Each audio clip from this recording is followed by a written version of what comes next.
Ma'am একটা important question ছিল। আগে ক্লাসে যাই তারপর প্রশ্ন করো। ম্যাম আজকে তো আপনার ক্লাস নাই আর বি সেকশন আপনি যাচ্ছেন আজকে। ও, তাহলে যেদিন ক্লাস থাকবে সেদিন জিজ্ঞেস করো। ম্যাম আমার কোয়েশ্চেন অনেক ইম্পর্টেন্ট ছিল আর উত্তরটা না পেলে ম্যাম আমি নোটও করতে পারতেছি না। আচ্ছা বলো তোমার প্রশ্ন।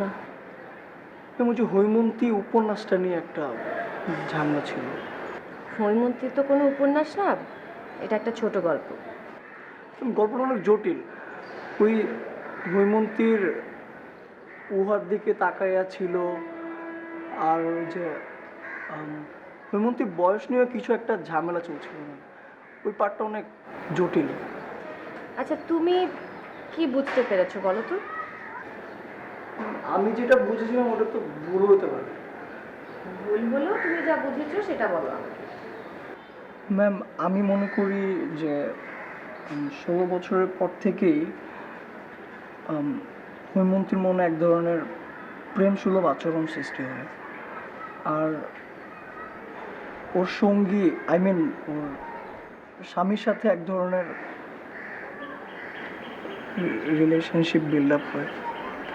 সো ম্যাম নর্মালি সব ছেলেদের মধ্যেই 16 বছর পরে এরকম একটা আচরণ তৈরি হয়।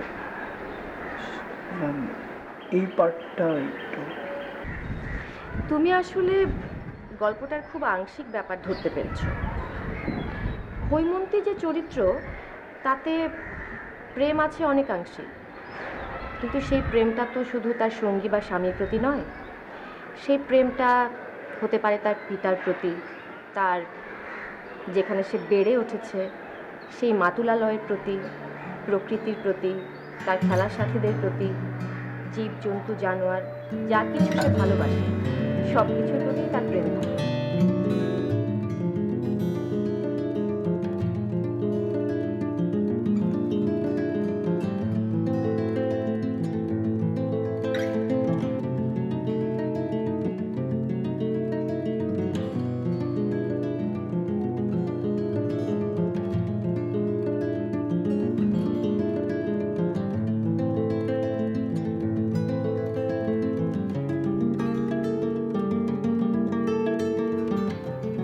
তারপর ধরো তার যখন প্রাপ্তবয়স্ক হওয়ার ব্যাপারটি আসে, তখন একটা মেয়ের যে সাইকোলজিক্যাল বা ফিজিক্যাল চেঞ্জেস সেগুলোও কিন্তু গল্পটিতে আছে।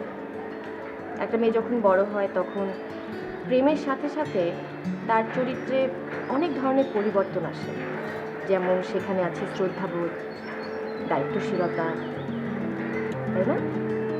গল্পটি আরেকবার ভালো করে পড়ে দেখবে।